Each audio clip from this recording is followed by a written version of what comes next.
Yow! With me, Joe.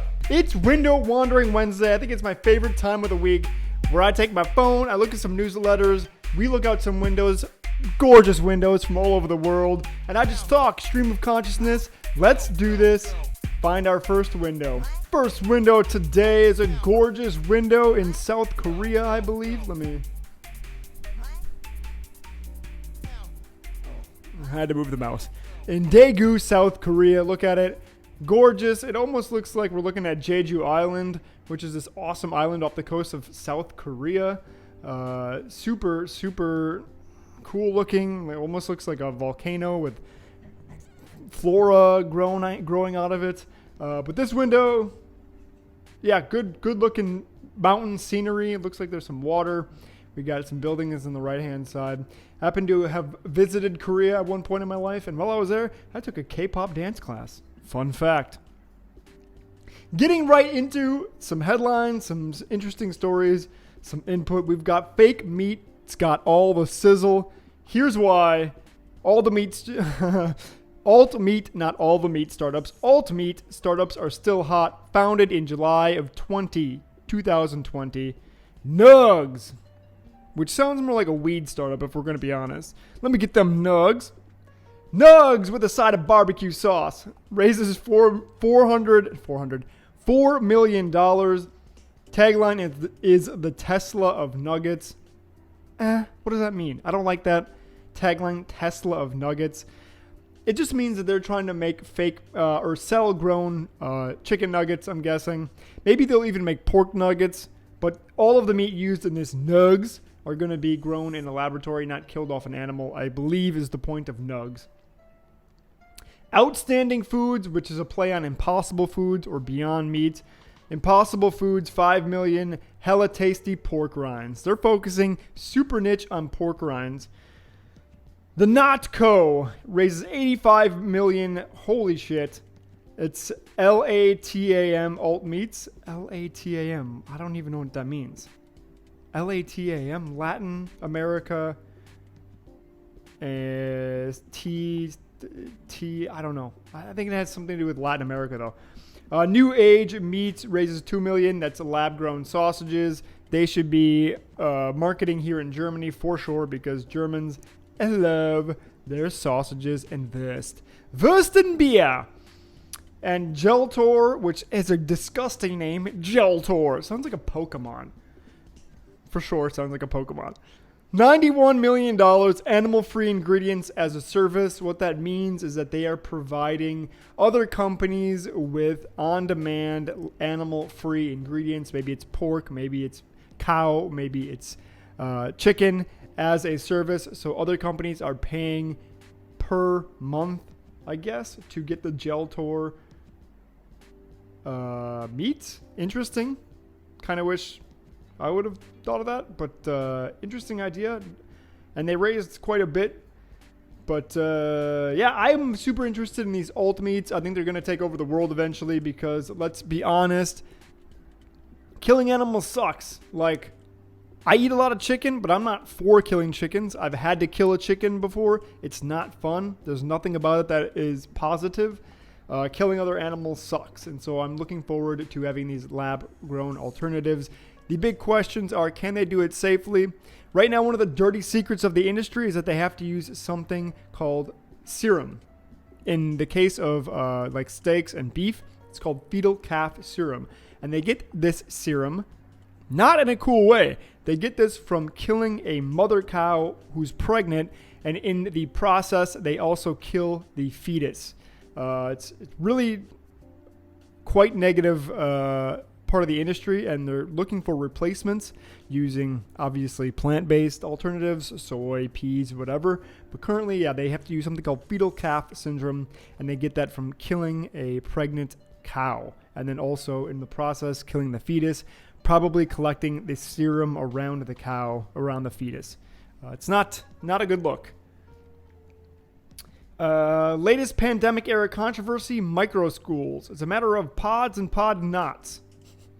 Jason Calacanis, a tech investor in the Bay Area, most well known for This Week in Startups, which I believe he stole as an idea, and then also a book called Angel, But he tweeted that he's hiring a teacher to lead a micro school of up to 7 kids in his backyard. He promised to, quote, beat whatever they're getting paid. And I can hear Jason saying that. If you listen to his podcast, Angel, the podcast, you can definitely hear him saying that. To sweeten the deal, he said he would toss in $2,000 of Uber Eats gift card as a referral bonus for anybody that can refer him a teacher willing to take the plunge on teaching 7 kids in his backyard. Micro schools, aka pandemic pods, like premium homeschooling. One expert said private teachers could earn $60K to $125K a year to lead a pod. The pods are made up of students whose families probably take the same COVID precautions. But micro-schooling angst is a big mood. Some critics say that Calacanis should keep his Uber Eats card. They want to eat the rich. Micro schools does a really good job of making governance sound fresh and modern, one tweeter shot back. Others say micro schools could leave kids from low-income families and students with disabilities behind. I tend to agree with that. This sounds like a place of privilege for middle-class or high-class people to take their kids and have them privately homeschooled. But that's probably already happening anyways. So, I mean, I don't know. Maybe if they could have like some sort of subsidy where these rich families have, 7 students being schooled and paid for by them, and have 2 or 3 low income or disadvantaged kids also in the classroom or in the pod for free, just completely for free, because it's really no hurt to these rich people to pay them to add on 1 or 2 other kids into the pod and then also have them learn at the same rate as their privileged kids. So I think it's very interesting. And now that's not super helpful on a large scale because obviously there's still a lot more disadvantaged kids than can be micro-schooled. But I think that it is a way to perhaps give some children who are disadvantaged a advantage with these micro-schooling pods. Super interesting. Also, big story, and this kind of hits home to the heart. Oh, let's get a new window before I go on. In Chicago, USA, what do we got? This isn't even a window. This is a chair swap. Enjoying my wandering mind on Window Wandering Wednesday? Hit that subscribe button and mash that bell so you get a notification every time I upload a new video. Thank you. To be fair, this is a very cool looking room, but I hope they didn't kill a cow for that chair, even though it looks very comfortable to lay on. This rug is great. The brown motif of the furniture is nice. That red typewriter I think there's 2 of them. That red typewriter looks cool next to the other one. We got a bunch of windows, but this is more of a room cam than a window cam, though it is kind of comfortable. I'm going to go somewhere else, though. I want a window. New Bedford, USA. Hey, this is pretty cool. We got a shot of graffiti through the window. We had a guy walking with a mask on, so this must be a fairly new window, maybe even a live stream. And some succulents in the front. Looks like Frederick Douglass in the back. In graffiti, almost looks like a dollar design that could feature Frederick Douglass. So workers at the video game company, Blizzard, which again hits home for me because I have a background in video game design and production, are revolting over their pay. What happened was there was an internal private Excel sheet circulated between all of the employees that I don't know if it was anonymous or if the actual names were on there, but people were listing how much they were getting paid, and it was not good in comparison to the bigwigs and the bosses and the executives. Of course, this is the age-old problem, is that executives are getting paid super well and employees are getting paid super not well. There is one company called Gravity. It's a payments company. I believe it's headquartered in Seattle or Portland, one of those 2 places. And Dan, the CEO of that company, got famous because he guaranteed that anybody working there would get $70,000. And I believe they're still doing just fine. And the employees are hella happy because there was a research study that came out that says anything above $70,000 does not increase your happiness level. As long as you can make $70,000 a year, you are pretty much stable and happy, and your mood is not improved by much if you start making more money. So he took that to heart and offered all of his employees $70K, and I believe they've been very, very successful and very happy ever since. But at Blizzard, where this went down, Ironic that they have a game called Overwatch, because their Overwatch or their executives were definitely getting paid way more than the grunts. And in the video game industry, that's rough because they have this thing called crunch time, where about 3 to 4, sometimes up to 6 months before a game comes out, people are working like 80-hour weeks to make sure that there's no bugs in the game, that it's polished, and then it runs well. There's people sleeping at the office, missing their families. It's bad. And then when the game comes out, what's worse is they lay off 2/3 of those people because they don't need them anymore. They don't need all the graphic designers, the illustrators, the animators, the modelers, the game designers, the testers, the whatever. And then they have to bounce to a new studio. It's a rough life. They have to move their family if they get a job in another state.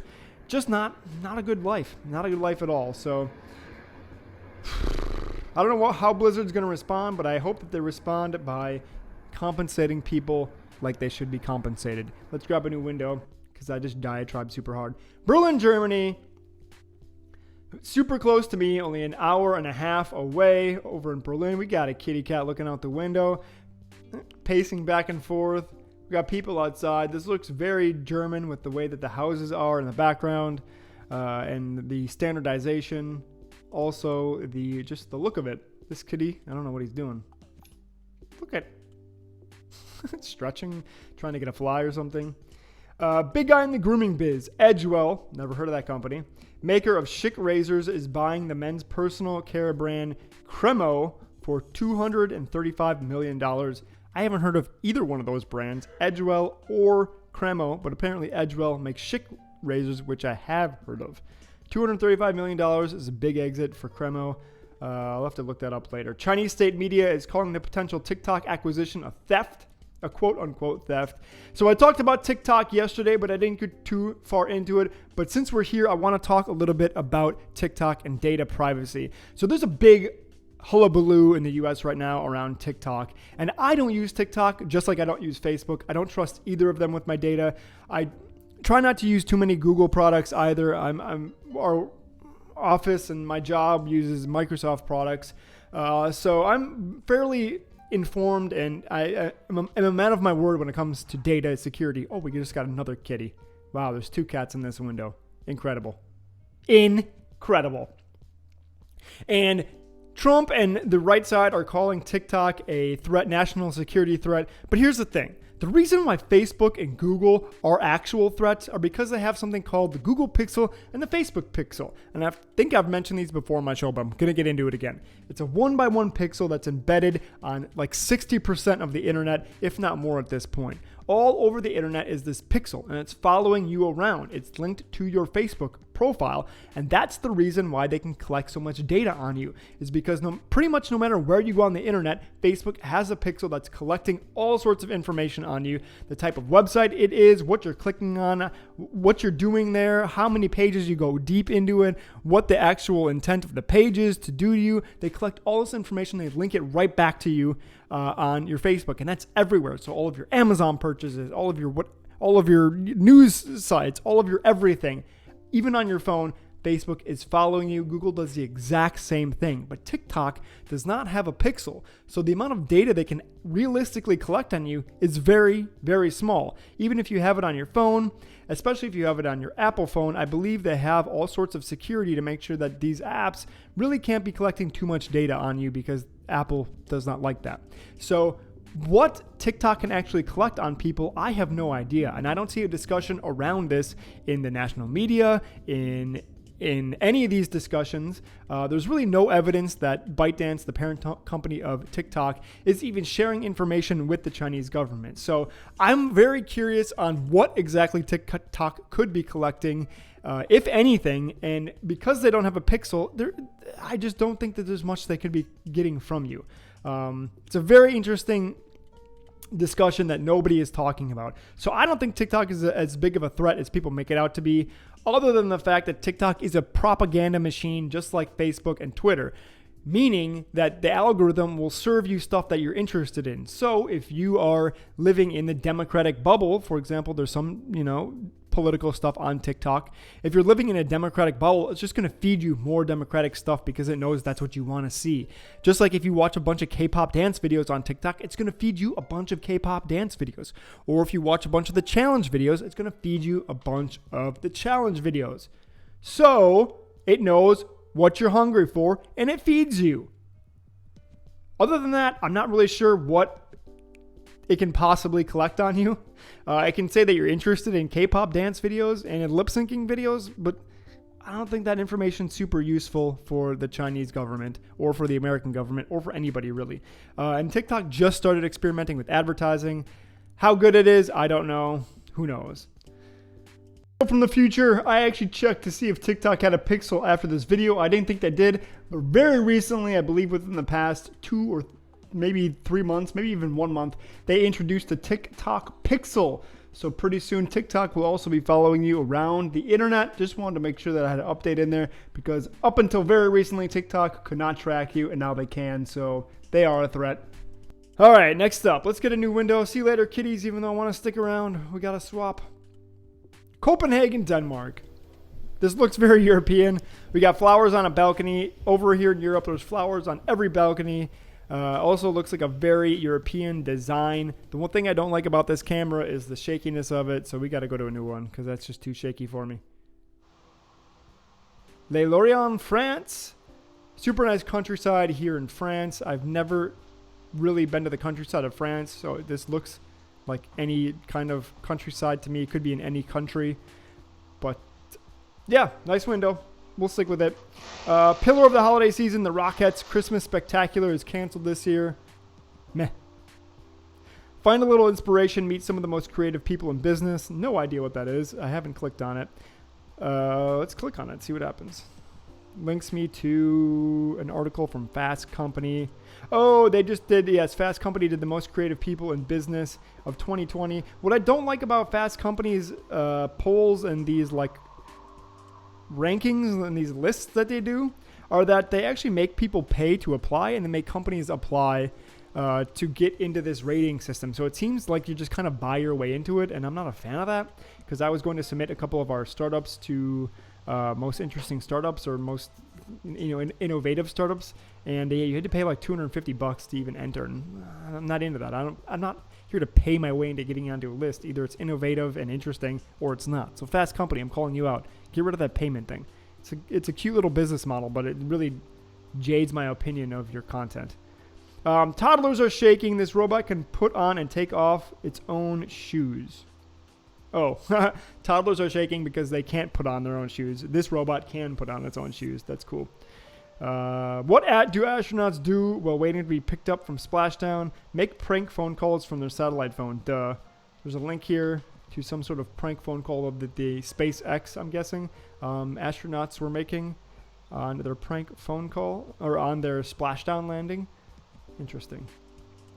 I'll link to both the shoe tying robot that the toddlers are scared of and the astronauts prank phone call in the comments below or in the description below. So if you're interested in it, click on it. We're not going to do it here because that's not the theme. Want the perfect mask fit? This company will scan your face and 3D print you one. Interesting business, very niche to right now. I don't know how long we're going to have to wear masks, but honestly, I think it's going to be another year and a half. Just switch the window on you if you didn't notice. This is a wide window, super wide window. We've got a stormtrooper all the way on the right. I love it. A barbecue outside. Didn't see where this is from. It's from Thailand. It looks very warm outside, very humid. We got some plants. Looks like a fish tank over there on the left. This is a cool window. I could use the picture frame in the very, very front that's all blurry being removed, but that is whatever. We got this chatbot banker will now see you. Only a messenger bank could make Venmo seem like a total hassle. Downloading an oh, this is an advertisement. We're going to skip that. We're going to skip that. And we're going to skip that because that's all advertisement stuff. I don't want to do advertisements in a newsletter. I'm not going to read that. Let's see what else we got here. While I'm pulling up a new message here, we'll grab another window, even though I don't want to leave our stormtrooper friend behind. That's okay. Kolkata, India. Kolkata, India. We got a barred window. This makes me feel like I'm in jail. This is a very moody window. It's dark on the inside, very light on the outside. The way that the shadow is on the left-hand side, or the lighting on the left-hand side is versus the shadow on the right, just makes me feel like I'm in trouble. I don't like this window. Ooh, Stockholm, Sweden. Not even a window. I just feel like I'm sitting on somebody's balcony. We got a big umbrella in the middle and a bunch of greenery, some cute little flowers on the right-hand side. Pretty nice. Let's see what else we got going on here. The electric vehicle market is revving up again. A one-year-old startup called Lordstown Motors plans to go public. Lordstown Motors. That sounds like a classic car, almost dealership. Come on down to Lordstown. We got the latest Chevy Charger with a 4-cylinder engine. Come on down to Lordstown Motors. We got the best deals in the South. Lordstown Motors. Zoom will no longer sell directly to buyers in mainland China. Remember the Got Milk ad campaign? It's back with a video of Katie Ledecky swimming a length of pool while balancing a glass of chocolate milk on her noggin. Haven't seen that, but sounds impressive. Swimming and keeping balanced with swimming with something on your head, it sounds really tough. Can't imagine that. Greece opened an underwater museum where visitors can scope out a shipwreck from antiquity. That sounds amazing. I want to take a vacation to Greece. I've got a big deadline coming up. If everything goes well and we can hit this deadline, I don't want to say what it is, but if we can hit it, I'm totally going on a vacation. So we might be missing some of the Joe show, but Greece sounds incredible. I hear there's really good views there. Maybe one of these window days will pop into Greece. But a shipwreck, that sounds awesome. I wonder if it's like a pirate ship. I hope it's like a pirate ship so I can feel like Indiana Jones just going down. Maybe I'll find a pirate coin. I mean, I'm sure that they scoured it already, unfortunately. But still, like a sunken ship. It's like Nathan Drake stuff. Speaking of which, I got a friend here in Berlin working on the Uncharted movie. If you don't know, the Uncharted movie is filming now. It's a video game series being turned into a movie, kind of very Indiana Jonesy. We got Tom Holland, little Spider-Man playing Nathan Drake, so it's going to be more of an origin story. And then we have Mark Wahlberg playing his kind of mentor, Sully. I hope Mark grows out a big old mustache because Sully is known for his big old mustache. It could be cool. Looking forward to it. He says that it's going well. Last thing here, hate a constant Zoom meeting. These executives have started holding their own business discussions in Grand Theft Auto 5. In GTA 5, there's a massively multiplayer online component, and apparently some guys have gotten a boardroom in GTA and are holding meetings there instead of Second Life, and then maybe they go and rob a bank afterwards. I'm not really sure. At least they can virtually fund their virtual business with a virtual bank robbery. How silly, how interesting, yes. One more thing, a Tesla engineer redesigned the standard chocolate chip cookie for optimal flavor and texture. I'm definitely checking out that recipe, and we're definitely going to make it maybe one of these days on the Joe Show on a weekend episode. Instead of play along, we'll have a cook along. Let's grab one more window before we head out of here. We got Burnaby, Canada, British Columbia. Nice window, and unfortunately the dog is not there. I wish the dog was there because we had a cat. Would have been nice to have a dog. Hard to see out the window, but looks like an apartment building. Have a bunch of nice plants here in the corner. And then it also looked like some sort of humidifier or mister over on the left-hand side. You can see it kind of gently blowing in, or perhaps even some incense. I'm a candle person. I love candles. Not much to say other than the candle industry is huge. And that's been today's Window Wandering Wednesday. Oh, somebody just threw like a... Oh, the dog showed up! Look at the boy. What a dog. Oh, I cannot believe that the dog just showed up.